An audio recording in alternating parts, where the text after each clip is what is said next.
This is the Leo Clamaco podcast. I feel like marketing is always changing, or it feels like it's always changing. Correct. But it's really not. I feel it's more like IG algorithm changing, and we call that marketing sometimes. Right. Right? Right. What is marketing in 2025? Let's start there. Capturing attention. Simple. That's simple. That's simple. Capturing I attention. love that definition. People hate to buy, but people hate to be sold, but they love to buy. Yes. And in order for you to do that, it has to be through organic content, the right type of advertising, the right type of attention capture. How you retain that attention is also extremely important. And then having the right offer once you retain it.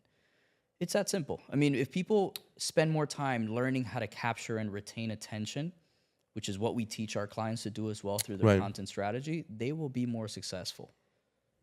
But they're more focused on their own brand and how they want to look on social media versus knowing how they should look on what people are currently searching for. Because the algorithm changed once TikTok changed.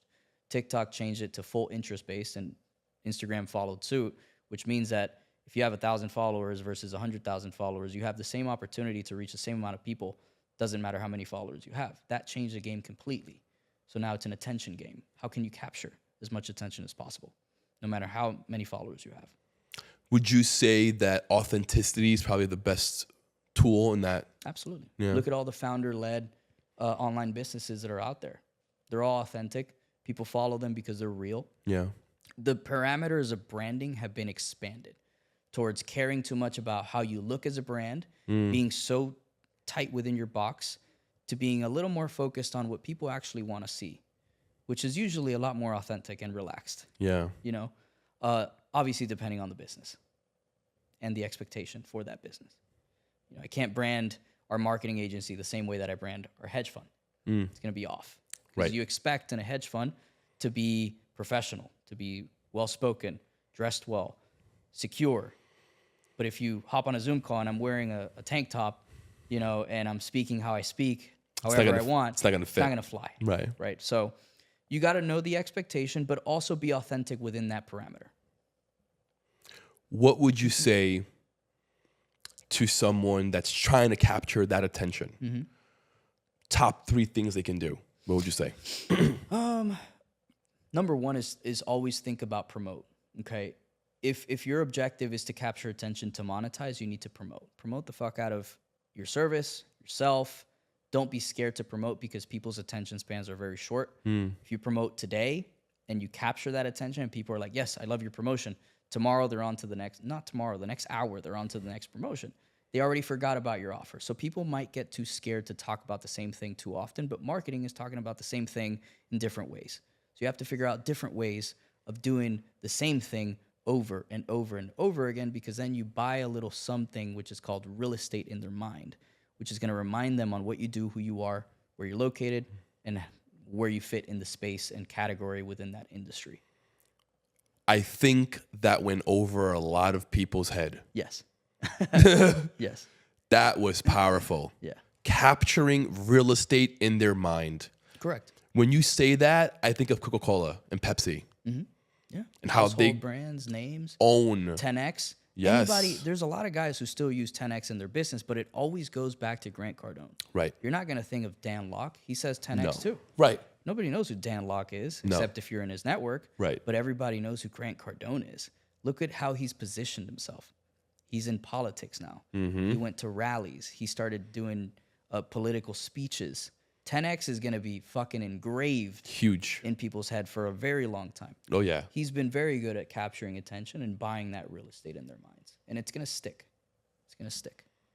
That's incredible. How big is your marketing agency currently? Right now, we have a team of about 40 people. A lot of editors. That's majority of them are editors, Right, makes obviously. sense. Yeah.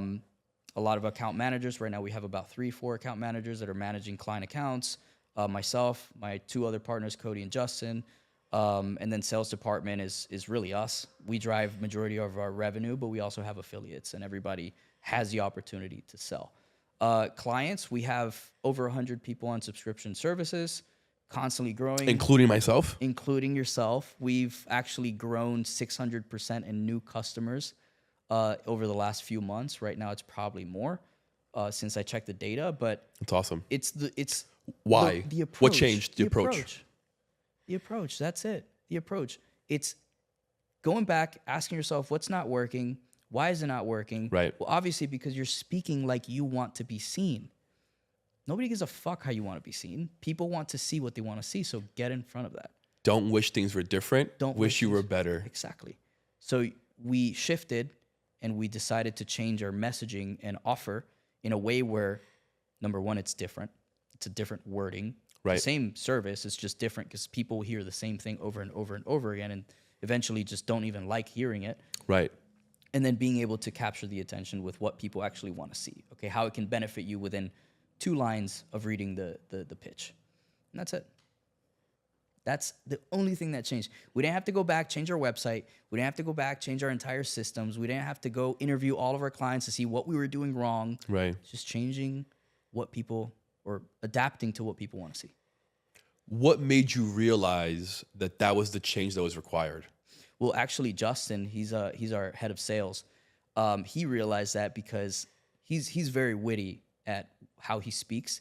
And he's like, man, people just don't like to hear the same pitch anymore, right? What exactly does this offer solve for people? It helps distribute content. It helps push things out there into the algorithmic ether that nobody understands anymore. How can I put that into words easy enough to understand a grandmother could understand? That's it. That's it. It's the game of marketing and business is sometimes way too simple. It goes over people's heads. I agree. Yeah. We overcomplicate it for sure. Right. Because all of the books that we read overcomplicate it. Yeah. You know, the business degrees, the marketing degrees, books, it's very outdated. Today, people are so connected that you can actually start feeling frequencies through videos on how people speak. 100%. And if you're able to be a very good communicator and you're able to put together the right message with the right offer and be authentic, you're winning. You're winning. But first, you got to find your voice, kind of like how you and I have done. Yeah. So. It's incredible. Where do you want to be in 5 years? I want this marketing agency to have at least $1 million to $2 million in recurring revenue, sticky, every single month. I want our hedge fund, private equity hedge fund, to have another $10-20 million added to it with new offerings, if not more, along with the real estate fund to be massive. I'm also trading a little bit. I started trading, by the way. I didn't mention this on my up and coming, but that's what helped me quit my first job. Okay. And I've gone back into it. I'm back and forth, but I figured out a strategy that's been working very well for me. What's it called? There's day trading, and then there's the other term that I forgot. Which one? It's more like a weekend trader, right? It's like a Day trading and I forgot the swing term. trading. I think. Swing. Is it swing trading? Yeah, Yeah, I swing think trading. it's- Yeah. Day is, intraday. Right, You right. buy and sell within the day, and then Right. swing, you buy and you sell within the next 3 days, a week, a month, whatever it is. What would you call yourself? Mix of both. Yeah. Right now, I'm in I'm in crypto right now, just Okay. because it's inevitable to avoid. Yeah, it's true. It's crazy. Yeah. The volume is too good to ignore. Right now, I'm a swing trader with the opportunities I'm seeing. So there's these things called ranges, right, where there's a price difference between where the price has a support, where it has a resistance, and it stays within that range. Right. I'm just trading those. Sometimes those ranges take a few days to reach the top.